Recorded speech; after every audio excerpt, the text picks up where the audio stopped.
अश्वत्थामा द्रोणाचार्य और कृपि ऋषि गौतम की पुत्री के पुत्र थे। उनका जन्म अत्यंत अद्भुत था। उनके माथे पर एक रत्न मणि जड़ा हुआ था, जिससे उन्हें कभी थकान, भूख या प्यास नहीं लगती थी और कोई भी जीव उन्हें हानि नहीं पहुंचा सकता था। कहा जाता है कि वे अमर चिरंजीवी भी हैं।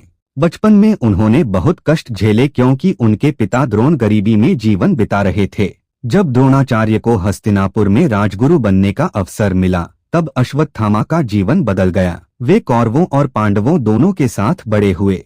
कुरुक्षेत्र युद्ध शुरू होने पर अश्वत्थामा ने कौरवों की ओर से युद्ध लड़ा। वे एक महान योद्धा, धनुर्धर और ब्रह्मास्त्र के ज्ञाता थे।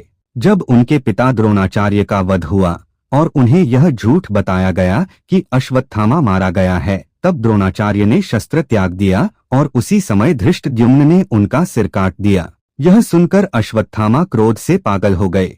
रात के समय जब युद्ध समाप्त हो चुका था, अश्वत्थामा ने दुख और क्रोध में पांडव शिविर पर आक्रमण कर दिया। उन्होंने सोए हुए पांडव पुत्रों उपपांडवों की हत्या कर दी। यह इतिहास का सबसे भयानक कर्म माना गया। जब यह बात पांडवों को पता चली, उन्होंने अश्वत्थामा को पकड़ लिया। अश्वत्थामा ने पांडवों को नष्ट करने के लिए ब्रह्मास्त्र चला दिया। अर्जुन ने भी उसका प्रत्युत्तर ब्रह्मास्त्र से दिया। दोनों ब्रह्मास्त्रों के टकराने से पृथ्वी विनाश की कगार पर आ गई। तब ऋषि व्यास ने हस्तक्षेप किया और दोनों से अपने अस्त्र वापस लेने को कहा। अर्जुन ने तो ब्रह्मास्त्र वापस ले लिया, पर अश्वत्थामा ऐसा नहीं कर सके।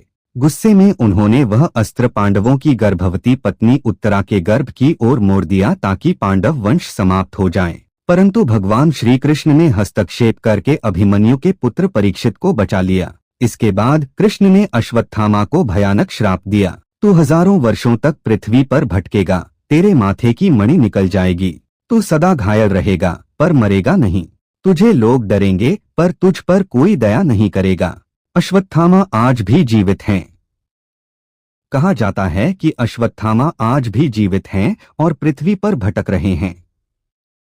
कई लोक कथाएं हैं कि उन्हें नर्मदा तट या चंदन वन में देखा गया है।